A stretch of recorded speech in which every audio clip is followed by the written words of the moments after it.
I want to give a special thank you to Lily, who will be kind of running all the background and behind the scenes tech, and also the City of Hermiston for co-hosting this event with the Chamber.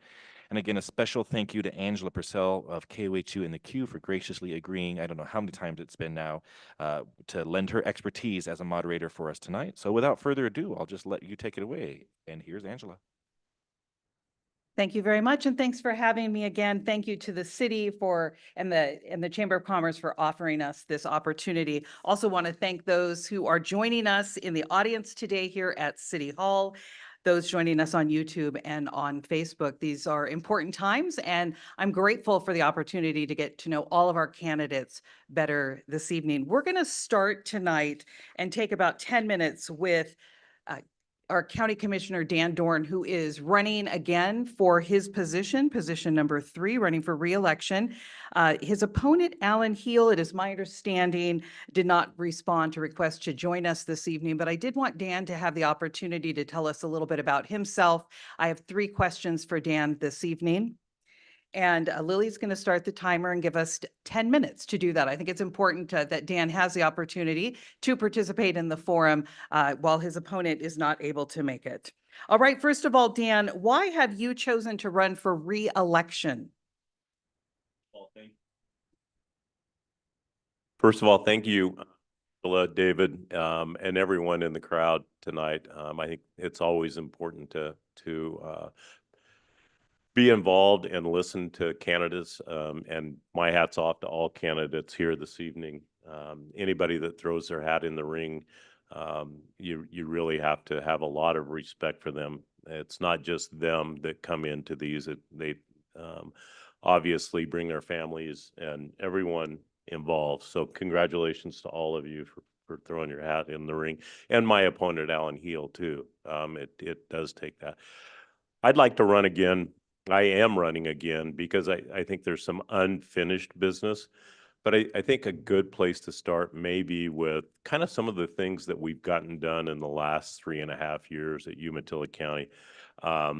Obviously, it's the first 2 years there, we had a commissioner that had been there 8 years.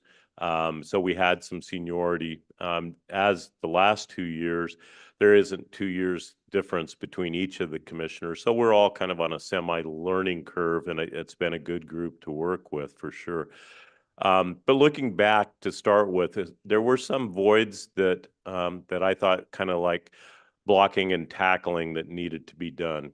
So we actually updated our strategic plan, spent quite a bit of time on that. We also, for the first time ever, actually approved a logo for Umatilla County. If you look now, in the past, we haven't had an official logo, but if you see around town, the white cars, white trucks, Public Works, all have the same logo on them now. And that branding has been very important to us, not just here, but regionally and in the state. It's been a kind of a morale booster for the whole of the county employees. So several of those type of things we got done. I think one of the most important ones to me was a commissioner's manual.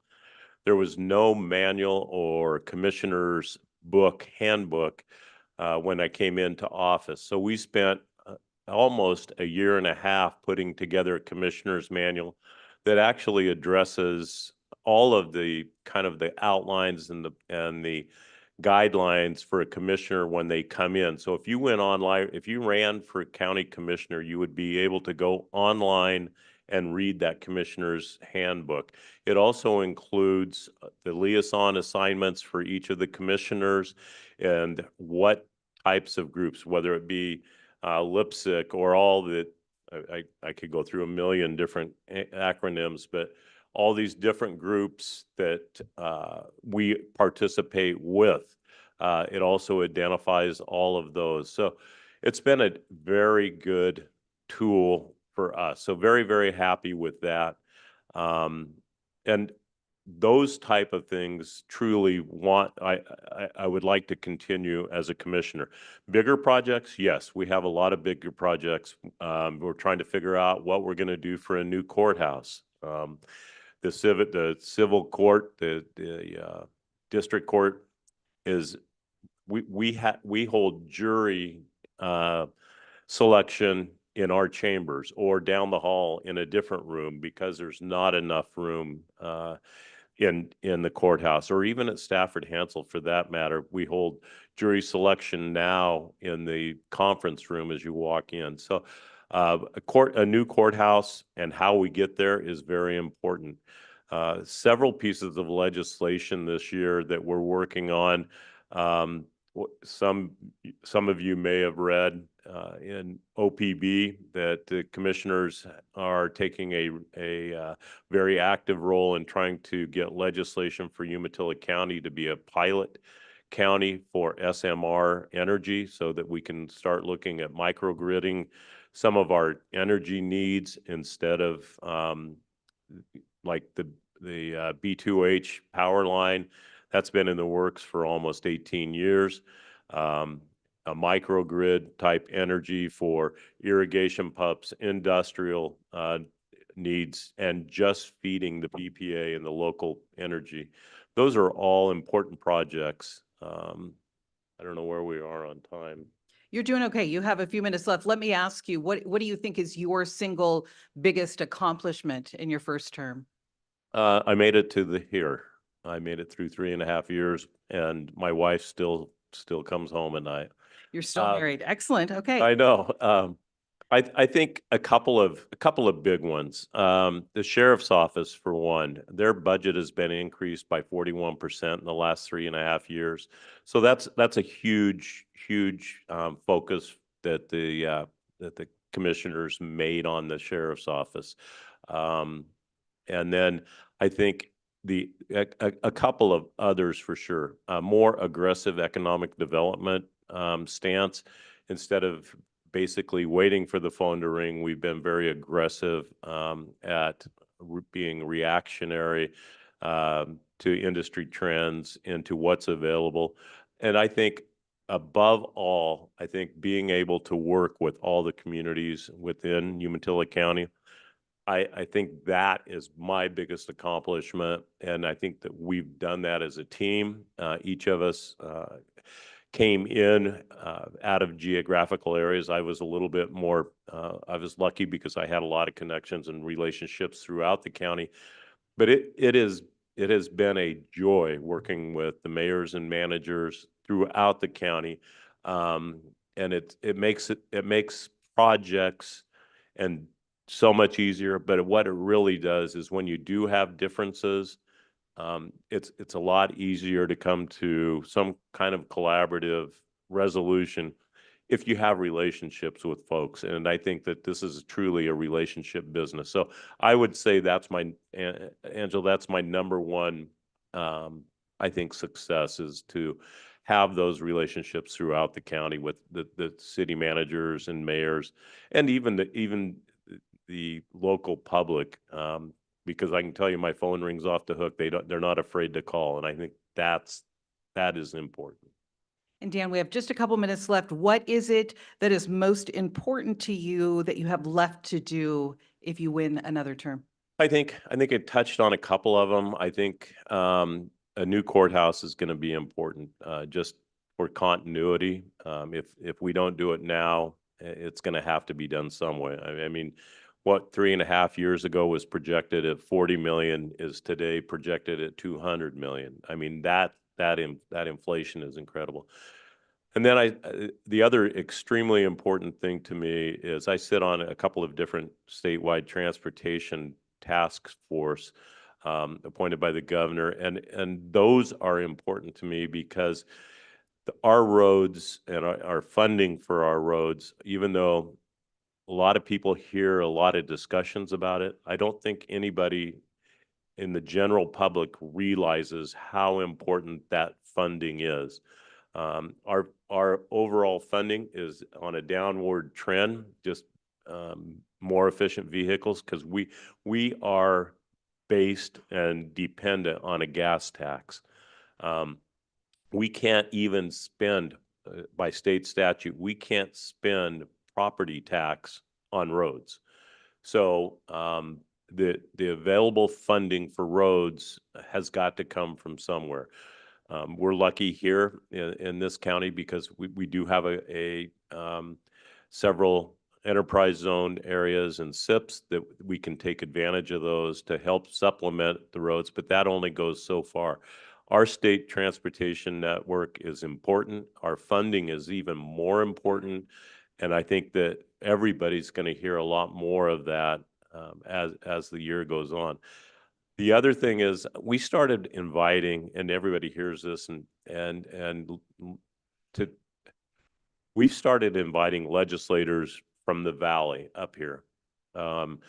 We've had an opportunity with Byron with a couple of these different tours, and it's amazing when you tour with these legislators from the Valley. They're just awestruck because they've never seen a potato truck being loaded. But we went out to the Path Project, and Representative Marsh from Ashland, like she said, you could drop this facility in the middle of Salem or Portland or Eugene, and it would just be another homeless facility. You drop that in Umatilla County where it serves 4 communities. It is an extraordinary, uplifting, and solution-minded drive and project. She was just astounded the way that the communities and the county worked together on that project.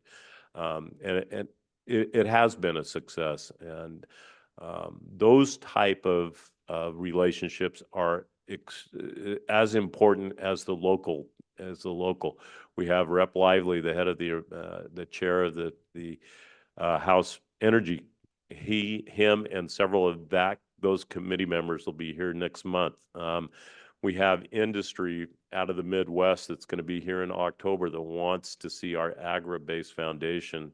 And so we will tour them from basically Helix, Melton Free Water to Hermiston, Stanfield, and the West End.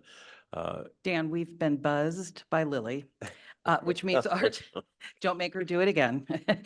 No, that is a I very just wanna say positive note to thank you. end on, however. That Thank really you very is. much. Dan, I really appreciate you being here, and would everybody please help me in thanking Commissioner Dan Dorn for taking time to be here tonight. And best of luck to you and Alan Heel, your opponent. Thank you very much for being here this evening. You're welcome to stay there. You're welcome to join the audience, whatever you'd like to do. All right, yeah, fair enough. We're going to move straight into now the city council portion of our forum this evening. Here's how things are going to run. You all know this. Let me share this with the audience. Everybody's going to have a 2-minute time for an opening statement. We'll also close with a 2-minute closing remarks as well. Then I have a set of questions. We're going to go and I'll ask. We'll start this evening with Josh with the first question. Each question I'll start with the next person, so everybody will have a chance to go first. I know you're dying to do that, aren't you? And then you'll have 1 minute to respond to the question. This is not a debate. So if you watch the presidential debate, we're not looking for that kind of excitement here this evening, okay? Make this a little duller if you don't mind. But this will give us an opportunity to hear from all of you, to hear your thoughts, why you're running. And first of all, I want to thank all 6 of you for throwing your hat in the ring for 4 open positions. I'm very impressed. It takes a lot for somebody to be willing to run for public service, obviously unpaid. You all knew that, right? It's an unpaid, okay, just checking, unpaid position. And so thank you. And I'm looking forward to meeting you all more tonight. So Josh, we are going to start with you this evening. You're going to have 2 minutes and Lily will be running that. So when this turns orange, you have 1 minute left. I have figured out here this evening. So Josh, please introduce yourself. Well, thank you and good evening. My name is Josh Roberts, and first want to thank Chamber of Commerce for inviting me tonight, and thank you to KOHU for moderating. I'm honored to be here tonight as a candidate for Hermiston City Council. I have dedicated nearly my entire adult life to public safety. Public service. Over the last 25 years, I've been a 911 dispatcher for the City of Hermiston. I've been a police officer for the cities of Umatilla and Hermiston. I currently am a patrol lieutenant for the sheriff's office. I have served on the City of Umatilla Planning Commission. I currently sit on the Hermiston Budget Committee, which I've been on that for the last several years. And as kind of a weird nerd, I show up to the city council meetings. I've been to almost every city council meeting for the last 2 years and have been listening to the issues. I was born and raised in Hermiston. I graduated in 1997 from Hermiston High School. My wife and I, we moved into the city about 10 years ago, and so that our kids could finish out school at Hermiston High School. All three graduated successfully and are successful adults, so we're happy for that. In short, I'm just vested in this community. It's been my lifelong home.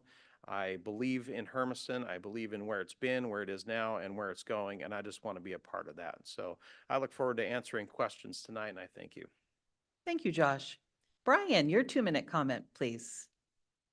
Hello, my name is Brian Miller. I moved here 2017, knowing a total of 3 people. I moved here because this was the first place in Eastern Oregon that had full day kindergarten. I had recently gained custody of my daughter, so we moved up here just so that we could start with our best foot forward.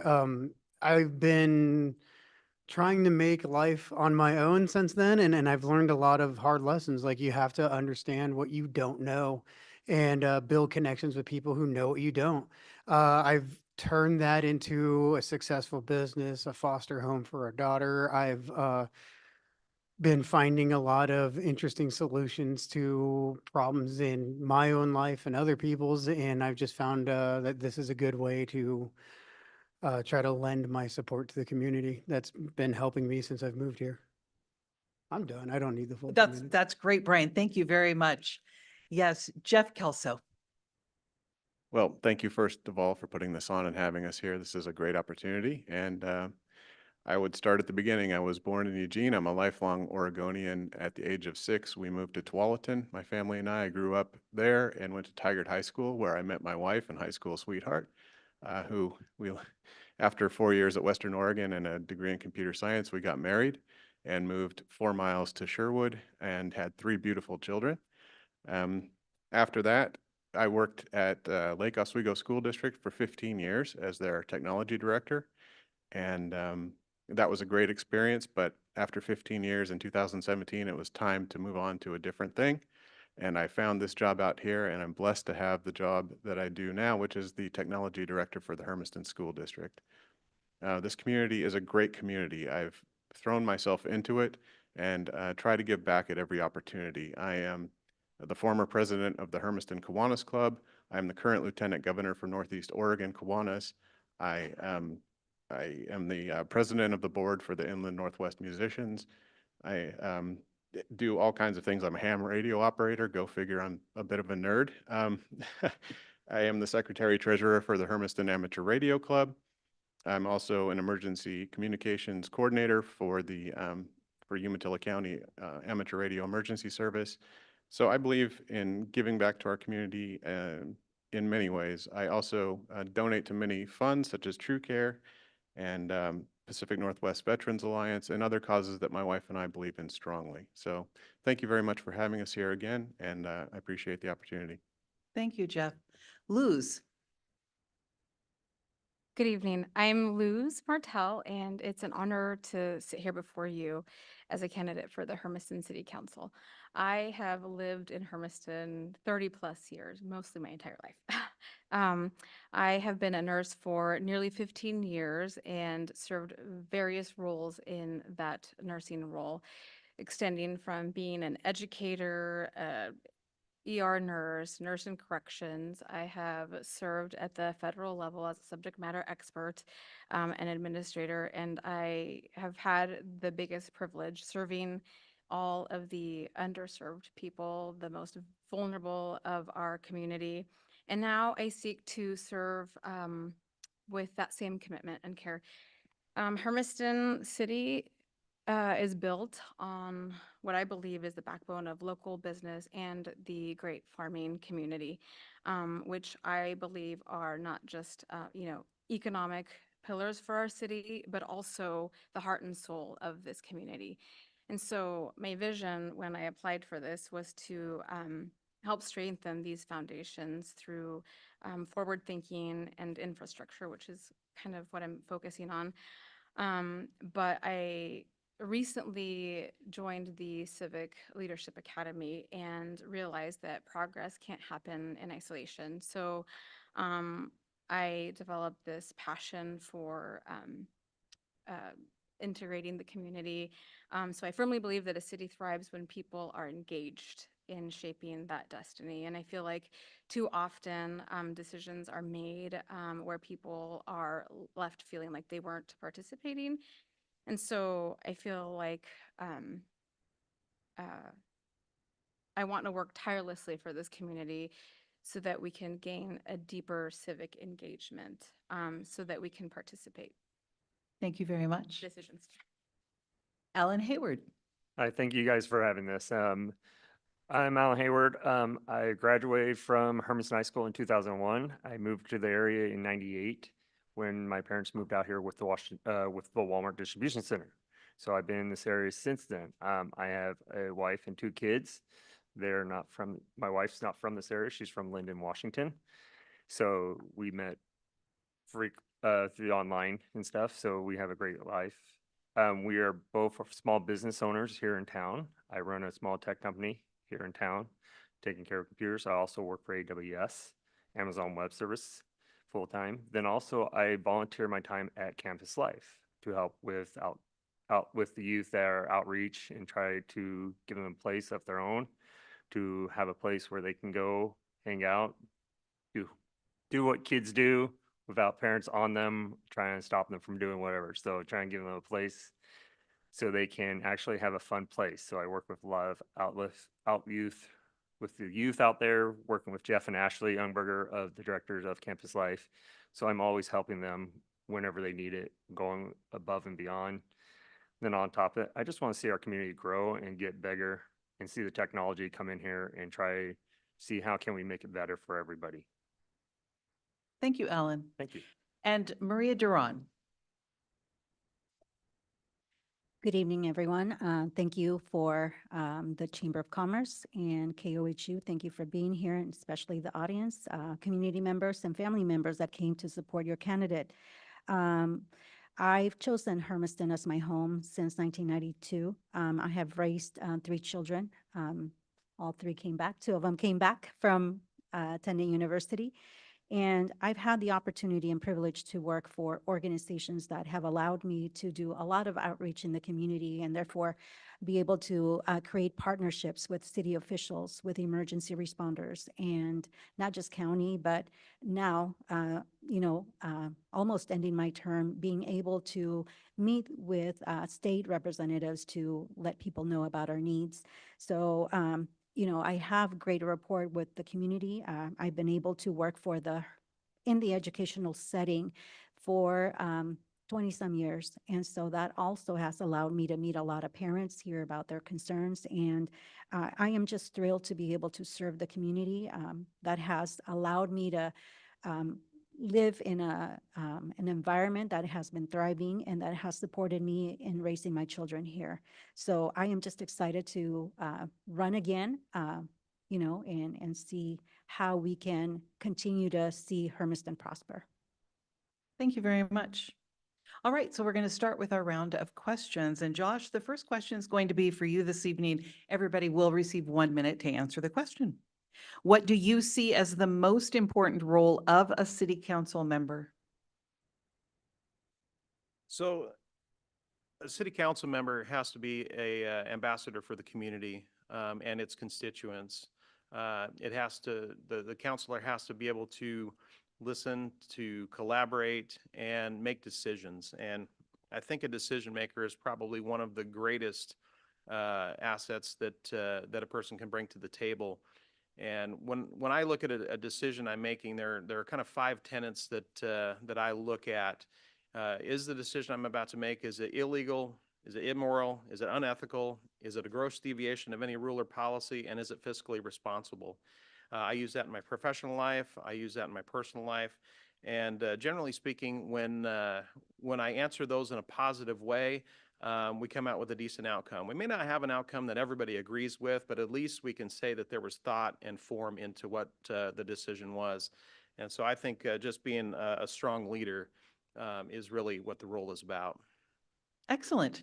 Brian, same question for you. What do you see as the most important role of a city council member? The most important role is the ability to listen. I think that being on city council is you have to see a lot of big picture things, but you have to hear all the little voices. I think there's a lot of problems that fall through nets. There's a lot of issues that aren't being heard. And I think that the best way to even begin to solve anything is just by listening. I think that being able to repeat what you've heard with other people who know more than you is the best way to come out with a most logical answer. Thank That's- you. Jeff, same question for you. I think that the most important role of a city councilor is to work collaboratively with the fellow city councilors and the mayor to chart the best path forward and make the right decisions for the best decisions for the community and the members of the community. One of the most important things that a city councilor can do is, as Josh said, be an ambassador and represent our community to businesses and just find those opportunities for growth.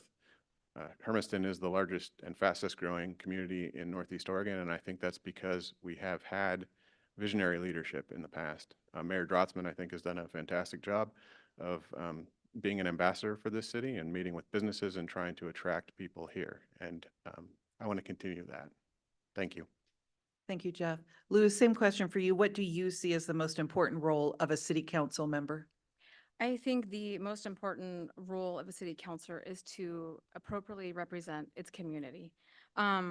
We are up here to represent the majority of our population, the demographics inside of this population, and I feel like a very important thing to do is engage civilly. So that we can get the people of the community's voice heard, so that it's more collaborative, and so that they are also feeling like they're heard in the decision making that ultimately impacts the citizens. Thank you. Alan? Yes, so for me is that I see as a city council is to listen to the people, to get out there, to see where the problems are, hear what they bring and their problems are, and bring that to the city councils to try to get a resolution solved. It doesn't mean you might come up with it right away, but maybe throw some ideas and try to find the best solution to bring that conclusion to the citizens and actually report back to them and say, hey, this is what we found out, this is why. Very good. And Maria? Thank you. I think it's important to engage our community and to listen, as everyone else has said here, and to go where they're at, meet them where they're at. I think it's important to pass on the concerns to of our community members to our city officials and work with city administrators. I think a lot of the times we need to communicate the needs and how the city is working on addressing those issues and trying to resolve them. And willing to learn, ask a lot of questions. I think there's a lot of things to learn, and being willing, to learn new things is also important. And to represent the community as a whole and not take people's trust for granted. Thank you. The second question is going to go to Brian first. If new resources were available, what one area of city services do you feel most needs additional attention? Housing and education. I feel like the city is growing so fast that housing is becoming an issue. I know a lot of people who have had to move out of town, especially a lot of the traveling nurses, a lot of the traveling Amazon facilities. I know that even myself have tried to find investments to open an RV park. I think that this town is growing so fast and it's going to become something awesome, but I feel like we just don't have enough beds for people here. Thank you. Jeff, if new resources were available, what one area of city services do you feel most needs additional attention? I would agree that we need to continue to build infrastructure to support additional population. One of my visions for this city is that we have tremendous economic growth, and I think that's possible with the resources that we have here. we're in a beautiful location. We're at the confluence of several highways, 2 rivers, and it's just a great place for businesses to come and for people to thrive and families to thrive. And I think it's important to provide for, as you said, affordable housing to give those families a place to live, but also to provide for the water, the roads, and all of the other things that those people are going to need. Thank you. Lou, same question for you. If new resources were available, what one area of city services do you feel most needs additional attention? So I do support that economic development and infrastructure is important, but I also want to say that I believe that we also need to support our agricultural community and the resources, because it's the backbone. I believe it's the backbone of our community, and so as we grow our farming community, develop more housing, and become more sustainable, I think that will result in more affordable housing, which is an issue also in this community. And yeah. Very good. Alan, same question to you. Me, I would think infrastructure is a big thing. Then also trying to see working with our farmers because it will impact them when we grow bigger. We're going to be taking their lands and stuff, trying to see how can we make them work with a growing city without driving down traffic and everything and causing so much traffic because there's no room for everybody to go. Let's try and look at those ways and try how can we make everybody live in that city peacefully and not be angry at everybody. Thank you. Maria. I would agree with a lot of the things that have been said here. Infrastructure is definitely a great need, livability as well. But I also think that some of the things that we also keep hearing is we've got a lot of educators, a lot of professionals that are coming to our area, and there's need also for daycare. I think we also need to collaborate with other organizations to also help those that are having a hard time finding daycare for their children. You know, that's a very important thing. If they're able to know that they can take their child to a trusted organization, then, you know, they will be able to take on jobs, proper jobs. Thank you very much. And Josh, same question for you.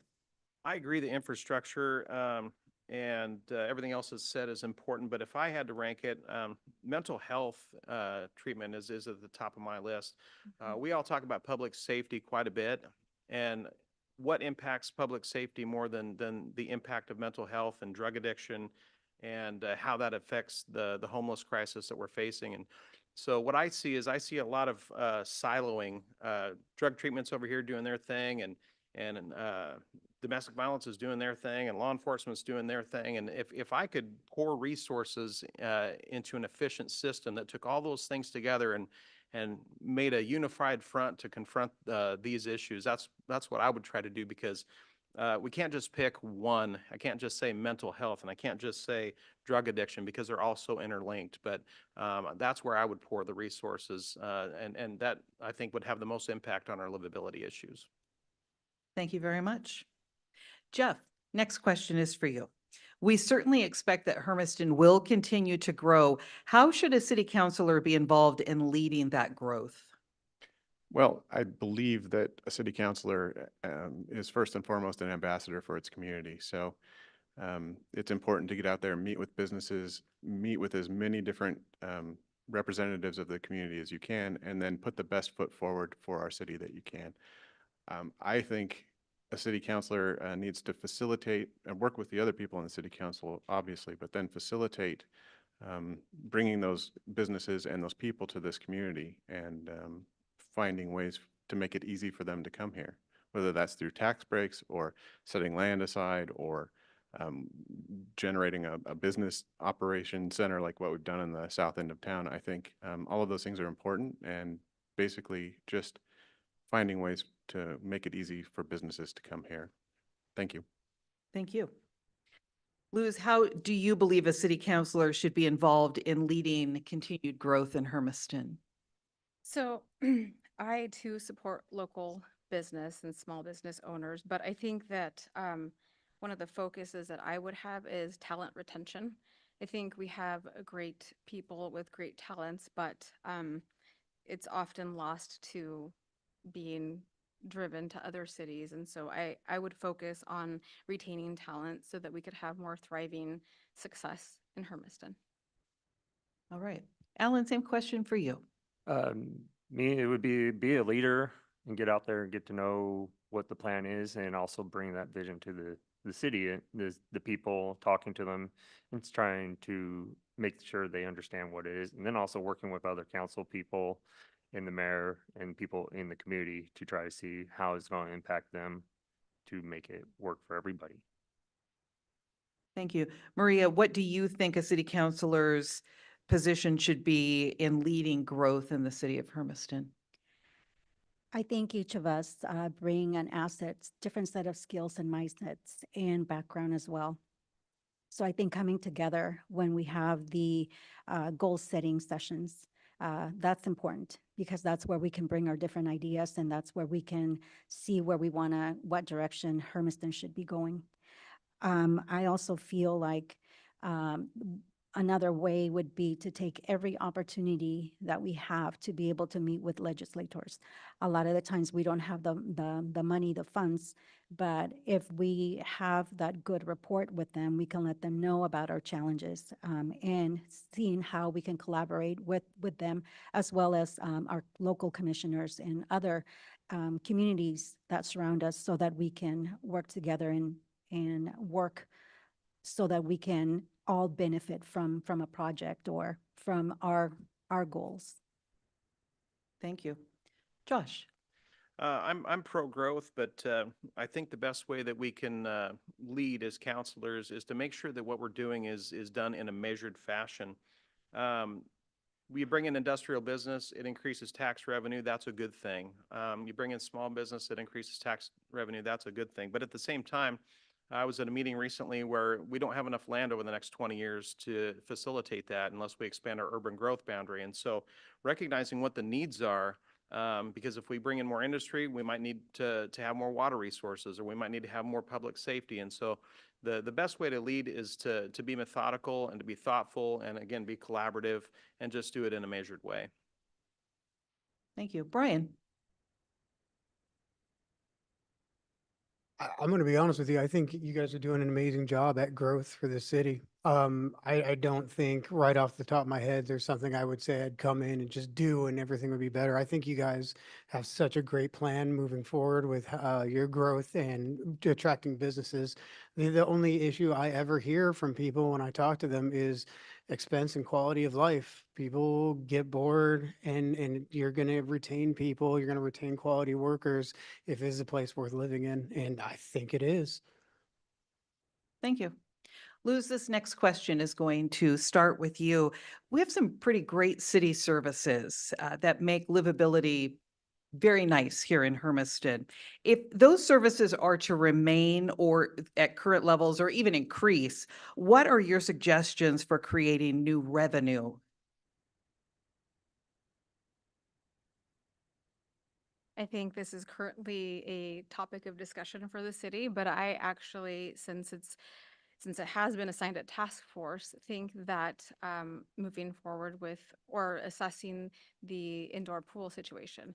I feel like our neighbors in Boardman have found that to be rather successful for them. And I know that currently the city is looking at assigning, or they have implemented the feasibility task force, but I think that that would be something that we might have overlooked. I know that there is some concern about the taxes and all of this, but I think that the bigger picture, it would benefit parents, high school students that are currently in swim teams that have to travel outside of our area. So I think there's a bigger purpose. Thank you.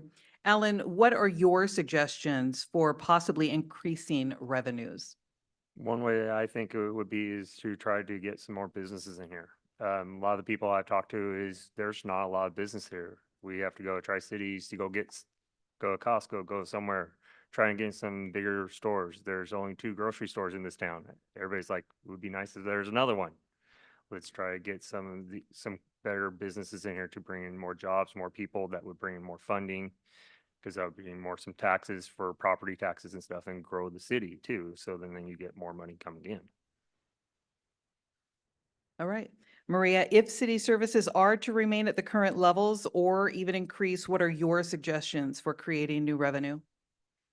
Well, the city has had numerous meetings about this year. And growth brings opportunities and challenges. And we know that there's no easy fix.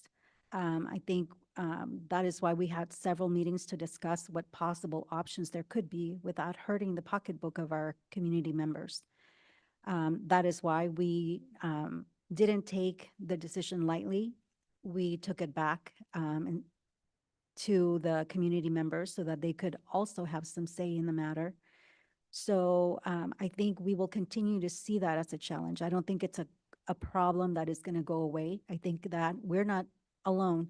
Every city is facing this issue where they're seeing the growth, and the only way that we will be able to solve it will be to continue to educate our community members how the level of staff and the costs also, because the staff is our biggest asset, and how we can continue to provide a service that they want to see without raising too many prices. Thank you very much. Josh, your thoughts? Yeah, whenever possible, not raising taxes or fees would certainly be good, and I agree with that. And so, to that end, building, housing, bringing in industry, bringing in business, as it's already been said, brings in tax revenue. I applaud the city for doing their deep dive into the budget last year. And I think that should be a continual process because I know that certain areas of the budget get turned back at the end of the year. And as I'm concerned, that's kind of wasteful. And so how we can be more efficient with the money that the city already has would be a benefit. And then working with our state and our federal partners to find out where we can get earmarked funding for some of the projects that we need to drive some of this growth and drive some of these projects.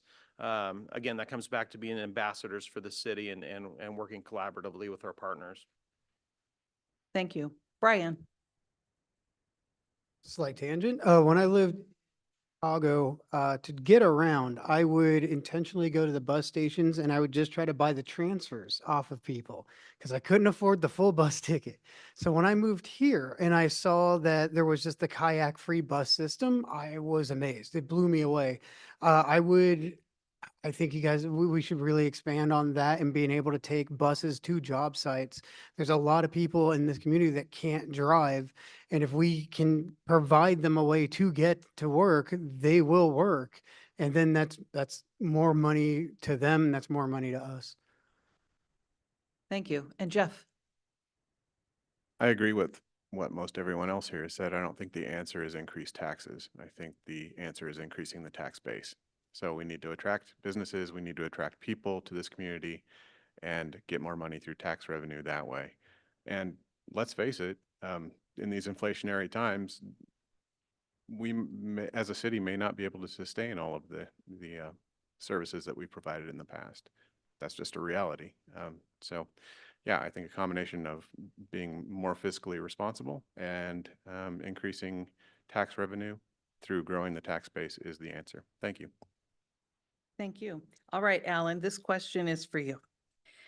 With approximately half of Hermiston's population being Hispanic, do you feel the city is engaged in a meaningful way with this part of our community? And if not, do you have other ideas of what that should look like? By what I see with the city doing with Hispanic people, we're really engaged with them. I work closely with a lot of people that are Hispanic. I'm out there with them. Then also I get to try to learn their heritage and their culture and stuff because I don't know that. I'm from Irish descent, so I like to know what there is to get to know why they do it, why is it that way. Get to learn it. We do a great job by trying to involve them in the community, get to know their heritages with Hispanic Month and stuff. And anybody that's different, we try to get them involved in the community and get to have them have a platform for their heritages and culture. So I think we do a great job in that. Thank you. Maria? I think the city has done a good job. You walk into City Hall, you will see a Hispanic member as part of the customer service clerks. You walk into the courthouse, the same thing. you go to the public library, you also have, a Spanish speaker as well. And I know that when I first came on board, and during the pandemic, especially when we had our city council meetings, we also would record segments to provide a summary after each of our meetings in English and Spanish so that people will have a gist of what had happened at our meeting. We also have the opportunity to get involved in the community by having our youth advisory from the high school. We have several Spanish-speaking students also that can give us feedback. The city also has a Hispanic advisory committee that also gets involved with the Cinco de Mayo celebration. This Sunday, we're going to have the Hispanic Heritage celebration here at Festival Street. So I think the city has done a good job. Thank you very much. And thank you for plugging that event this weekend, right here on Festival Street. Josh, your thoughts? I agree with Mr. On. Again, having attended a lot of the meetings here, I get to see the outreach that does happen, that the city attempts to do. So I think the city is doing their part to engage. The hard part is how do we get people to engage back? And I wish I had a great answer for that.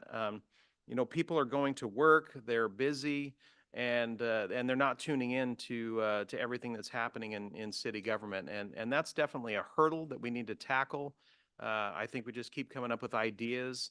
Unfortunately, tonight I don't know the answer, but that's something that I look forward to working on. Thank you. Brian? When I lived in LeGrand, there was a large Palauan community, and they lived in one apartment complex. We're talking about over 100 people, all of the same culture, one apartment. So when I moved here and I saw how well integrated everybody lives, it was a refresher. It really felt great. I don't feel like I'm qualified to answer that question. I feel like I would have to go out to these communities and ask them, what could we be doing to help them feel like engaging more? Thank you. Jeff, do you feel the city is engaged in a meaningful way with the Hispanic community? And do you have any other ideas of what that might look like? I think the city does a very good job of reaching out to the Hispanic community. I know for certain that the school district does, and Maria is a large part of that. She does a fantastic job, and I believe that she's done similar things with her role in the city council. And I think we do a tremendous job. And this is not what you asked, but on a side note, my wife and I went to our first quinceañera on Saturday, and we had a ball. It's a great time. If you ever get a chance, I highly recommend it. I'm waiting for an invitation. Well, Put I'll that see out if I there. can get you the hookup. Thank you. Luz? So I agree that. Luz, is your mic on? Oh, there we go. Oh, thank you. So, okay, so I said that I agree that the city has made attempts to connect with the Hispanic population. However, I don't believe that that's the truth in the Hispanic community based on the Civic Leadership Academy assessment that we did and survey. I believe that the reason that they're not engaging in these events is because there still remains a gap in communication with the community. I think that, it's great that we have the Hispanic advisory, but as, the community, there's several resources that are available to this population demographic that I believe that the Hispanic community doesn't know enough about. So again, I do believe that the city has made attempts, but I do not believe that they're enough. Thank you very much. Maria, what background or skills do you bring when it comes to overseeing a budget?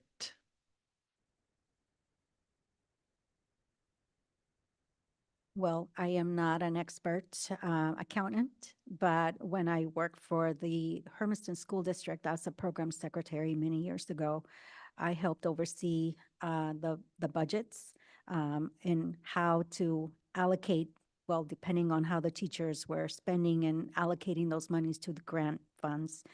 At the city level, we have a committee composed of community members. where we are presented with information from each department, what the money, how the money is allocated and how it's being spent.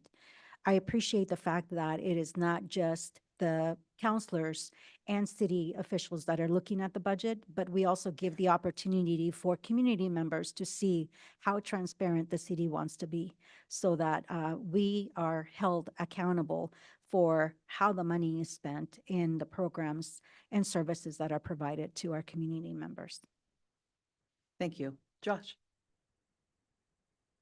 So, to start off with, I'm a dad and a homeowner, and so personal budget is certainly lifelong for all of us.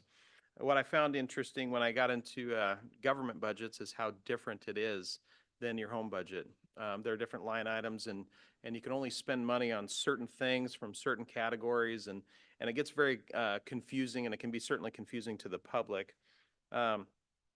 I oversee about a $4 million budget at the sheriff's office, and I oversee several grants, state and federal grants as well. So I do have, in addition to being on the budget committee, experience dealing with government budgets and how all that's allocated. And so that's something that I bring to the table.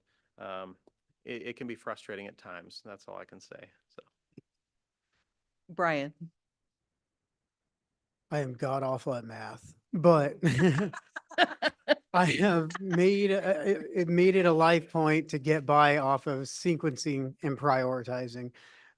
You can't always get your numbers just right, but I've ran a business for going on 3 years now, and it's been learning how to prioritize the most important things, and then knowing where you can put your attention, into knowing how long you could put something off to the side before it really needs your attention. So for the exact math of a budget, I'm really good at prioritizing. Thank you. Thank you. Jeff? So I have an MBA, so I have a lot of classes in accounting and finance and business math, and I still struggle, brother. I understand what you're talking about. And I've managed a school district budget in my IT departments for over 22 years. I've had $1 million budgets for the last probably 10 or 12 years, and I'm used to managing that sort of money. Now, as Josh said, it is frustrating at times. You can only spend the money on certain things. The public doesn't understand it. Businesses look at your chart of accounts and go, "What is this? I have no clue." So I do have a fair amount of experience managing budgets and in a governmental context. Thank you. Luz? Well, I think I'm going to piggyback on the parent thing here. I am a mother to 5 children and a husband, and so it can get very expensive on the home front. So I know how to do that. I do all of that. But professionally speaking, I do currently run a budget, and so I am responsible for a budget within the clinic as a supervisor, and but also in hospital settings, I have managed this. I have managed grants and had to track where the funds were. So you've heard the words fiscal responsibility, and I think it doesn't get any bigger than that, than the hospital setting. But I will say, if you meet budget and you don't go over, there is that time where you're like, let's buy extra pens or chairs.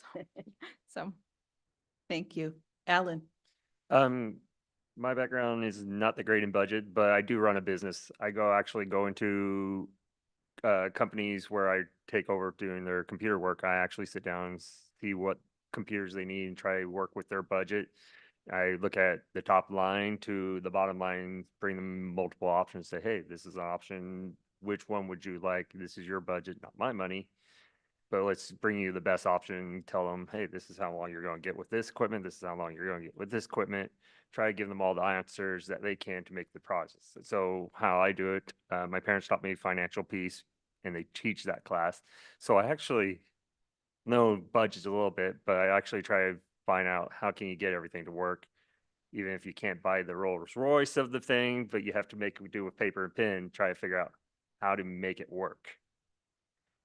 Thank you. Josh, I'm going to ask you to start another question for us. I want to know what everybody's why is. There are a lot of places you could spend your free time, and you all do already. You've told us about that. Why do you want to be a city councilor? So, this is my home. It's my community. It's where I've raised my family. It's where I was raised with my family. Um, I just want to be a counselor because I've sat out there and I've listened to the issues. And as a citizen, I've weighed in, but I want to have a voice in the decision-making process. I think with my experience in government work from the employee side, I think I can translate some of the lessons that I've learned into the leadership side for the city and hopefully bring some ideas to the table that maybe we haven't thought of, or that as we collaborate, we come up with new ideas on how to get where we want to go. Like I said, I've been in public service my entire life. This is just another way for me to serve. Thank you. Brian? My why is very selfish because I love this place. I loved my friends. I love the community that I've built around here. I have a small game store and we sit around playing cards all night, and I sit back and I listen to people's work days. We all joke around with each other, and I hear complaints, and I sit here and I go, I got time. I have ideas. I can listen, like, why not step up? Why not help? If my friends aren't in a position to be able to, I can. Very good. Jeff? So as I said, I've worked in the school districts for over 22 years, and my passion is really with children and improving their lives and making more opportunities for them. I love this city, and I've served on the Parks and Rec Committee since 2018, and I want to continue and grow my role in guiding the city towards making it a better place to live for everyone here. Luz, what is your why? My why actually started when I became an administrator, or not administrator, director of health services in a nursing facility, and started realizing how we don't have enough resources for the most vulnerable populations, which is the population that I've specifically vowed to serve. And so I feel like this is a great community. I feel like it could be better. I'm raising my 5 children here. I've volunteered on the Citizen Review Board for, a couple months there, and I feel like we need to translate what goes on in the city and communicate that to our community members in layman's terms, and connect them with the resources, and then advocate for policies that will affect them positively. Ellen? My reason to serve is to serve my community and stuff. I'm out in the community all the time. I'm talking to parents, single moms, single dads, and they're telling me, I wish the city had this or this. And it's like, well, have you voiced your concern to the city? Well, yeah, but I don't think they're doing it. So I listen to people when they complain and try to see how can we fix this and try to find a solution to make their lives better. So I want to serve the community of Hermiston. I'm from Hermiston. I want to see this town be the great. I think we all do. So I want to be out there to go bring the problems that the community's had and bring it to the city council. How can we fix this problem? Or is there something we can do to make their lives a little bit better? And that's why I'm always open to hear from the community. Maria? You know what? It took me a while to decide on this because I know it's a big commitment and I don't take it lightly. Why I'm doing it? Because a few people approached me about running again. Another reason is because I have my family support. Without them, I would not be able to continue to do the things that I am passionate about, which is serving our community. Another reason is because when I was able to meet with the representatives when we went to the Capitol here in Salem, I think that's when it became real to me, what our role is all about and how it comes together.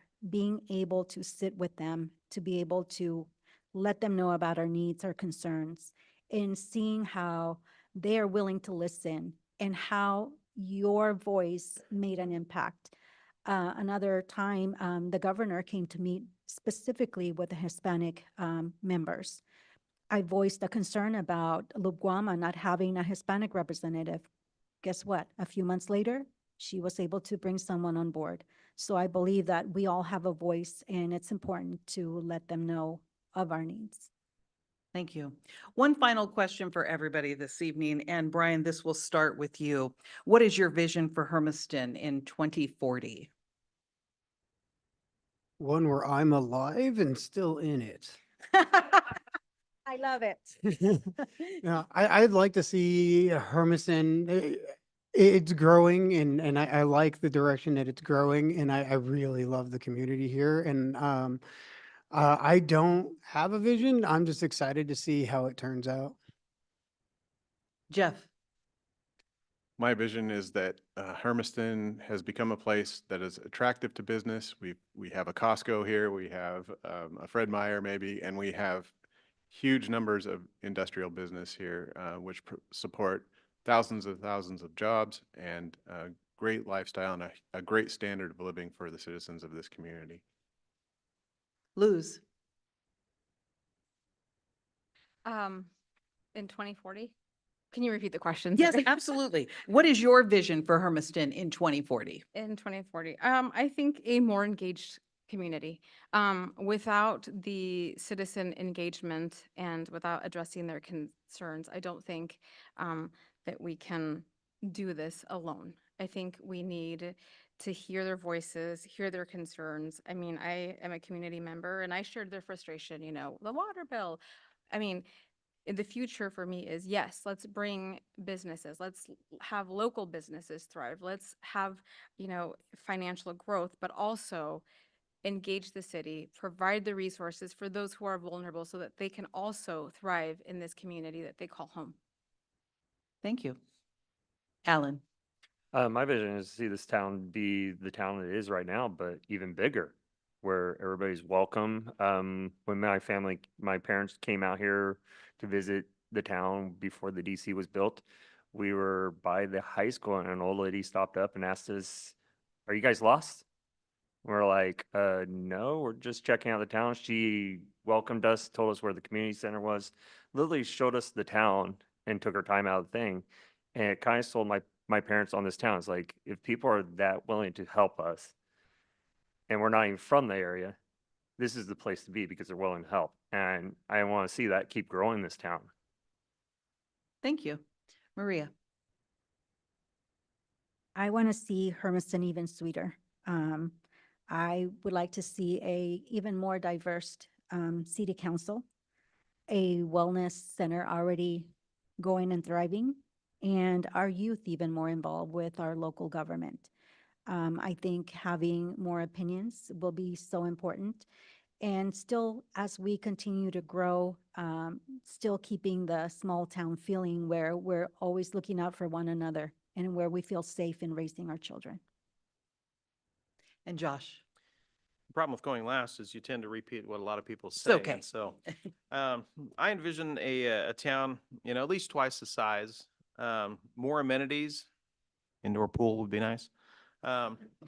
Some food choices.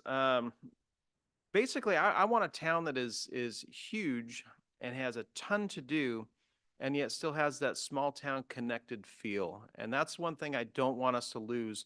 That's why I go back to I wanted you know, our growth to be measured. You bring in stuff too fast and you can lose your identity. So my thought is to have a town that is massive and yet we're still connected and we're still this Hermiston community where life is sweet. Thank you. Everybody take a deep breath. That was the final question. You did an excellent job. You're going to get a chance now for 2-minute closing remarks, and we're going to go backwards. So Maria, we're going to start with you.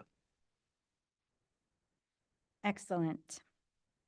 So first of all, I want to thank my fellow councilor members, the mayor, the city manager, all of the staff. Because of their hard work, now legislators, representatives know where Hermiston is located.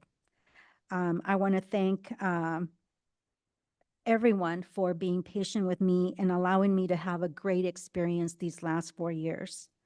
I've been able to connect with local and state representatives and also concern or let them know about our concerns and local needs.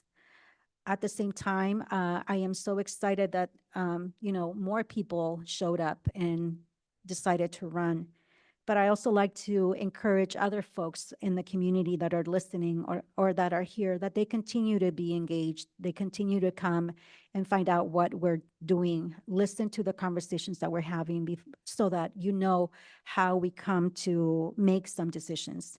And I also want to say that I want to thank my mom, that has always supported me, my children, because they've allowed me to continue to do the things that I consider fun.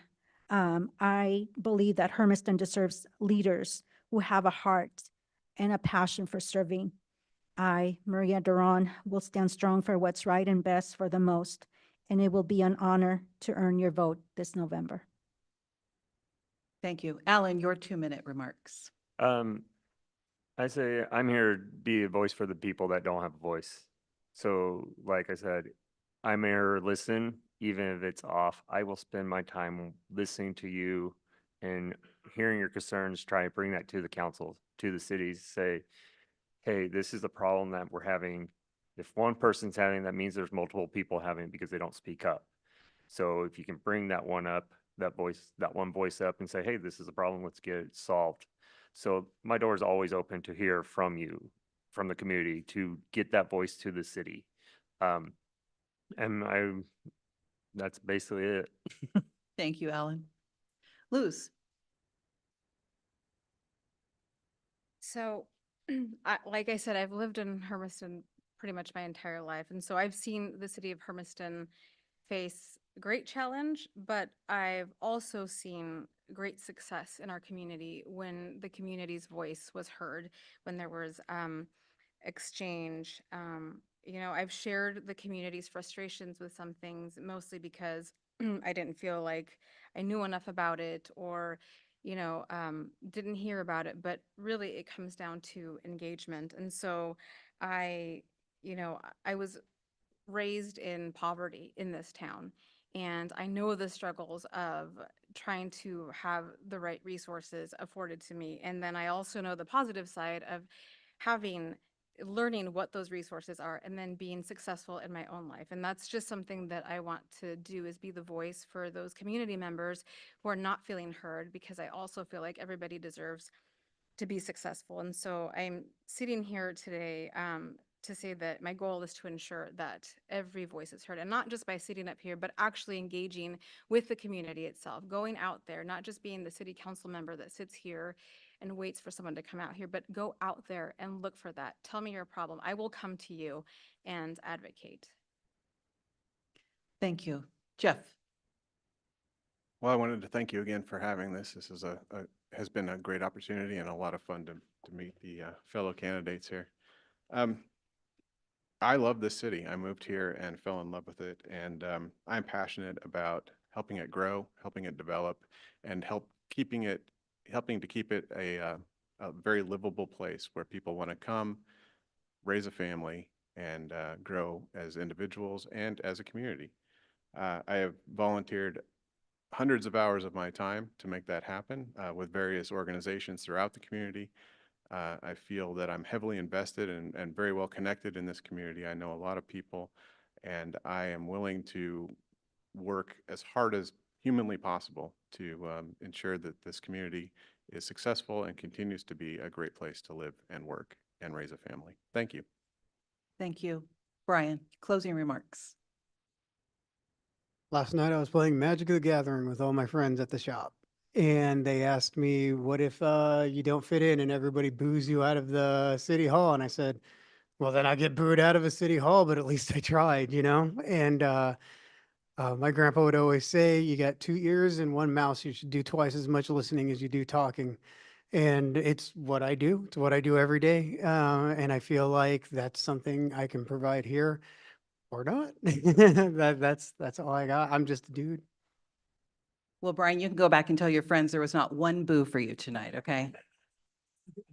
Josh. So thank you to the chamber. Thank you to KOHU. We appreciate the opportunity to come out and allow the public to get to know us. If anyone has seen any of my signs around town, they're going to see 3 words on it, and that is service, integrity, and transparency. And some people might think they're buzzwords, but for me, they're not. I've already outlined my love for public service and my history of it as well. Integrity to me is doing the right thing at the right time for the right reasons, ensuring that every decision is rooted in honesty and fairness. And then transparency kind of has a twofold meaning for me. First, making sure that our government is operating with openness. I want to keep the citizens informed and involved in the processes. And then the second meaning has to do with me personally, and that is kind of what you see up here is what you get. With the exception of the suit. I usually don't wear this. I just kind of dusted it off tonight. So, um, but I'm someone who doesn't hide the ball. I tell you what I'm thinking, but I'm also willing to listen and have tough conversations and answer questions about tough issues. I'm running for council because I believe in our rich history. I believe in our future potential. I want to shape a future where we all can be proud of the place that we call home, that we call Hermiston. So thank you again. I look forward to continuing to earn the public's trust, and I hope for your vote. Wonderful job, everyone. Please help me, audience, in thanking our candidates.